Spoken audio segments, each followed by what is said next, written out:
প্রথমে পড়তেন ইন্না লিল্লাহি ওয়া ইন্না ইলাইহি রাজিউন, তারপর পড়তেন আল্লাহুম্মা আজুরনি ফি মুসিবাতি ওয়াখলুফ লি খায়রাম মিনহা, মানে আল্লাহ এই যে আমি বিপদে ধৈর্য ধারণ করলাম এটার সব তুমি আমারে দাও, আর যেটা হারালাম এর চেয়ে ভালো কিছু দিয়ে মেকআপ করে দিও, ভালো কিছু দিয়ে বদল করে দিও। সুবহানাল্লাহ পড়েন। তাহলে বিপদ আসলে আমরা কি পড়ব? কথা বলেন।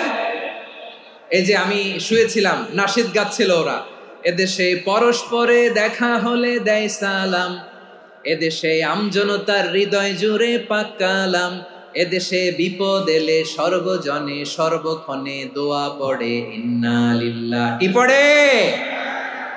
সুবহানাল্লাহ সুবহানাল্লাহ সুবহানাল্লাহ সুবহানাল্লাহ। এদেশে আজান শুনে সূর্য ওঠে শহর গ্রামে, এদেশে আজান শুনে সূর্য ডুবে সন্ধ্যা নামে, এদেশে সকল কাজে সবাই বলে বিসমিল্লাহ, এদেশে ভালো কিছু দেখে শুনে হাসি মুখে সবাই বলে মাশাআল্লাহ। সুবহানাল্লাহ পড়ে।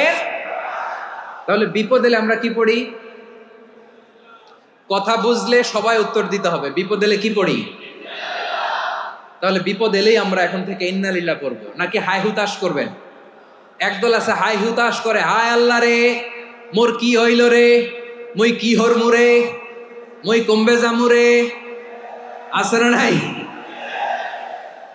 এরকম বিলাপ করতে নিষেধ করেছেন বিশ্বনবী। কি করব, কই যাব, কি হবে, হায় হায়, এরকম হাহুতাশ আছে না নাই? বিশ্বাসীরা হাহুতাশ করে না, তারা ইন্না লিল্লাহ পড়ে। কি পড়ে মনে থাকবে? আমরা পড়ব ইন্না লিল্লাহি ওয়া ইন্না ইলাইহি রাজিউন। নিশ্চয়ই আমরা আল্লাহর জন্য, আমরা আল্লাহর দিকেই ফিরে যাব।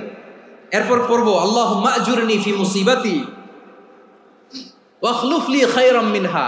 আল্লাহ আমি যে বিপদে ধৈর্য ধারণ করলাম এটার সওয়াব দিও, আর যা হারালাম তার চেয়ে ভালো কিছু দিয়ে বদল করে দিও। সুবহানাল্লাহ পড়েন।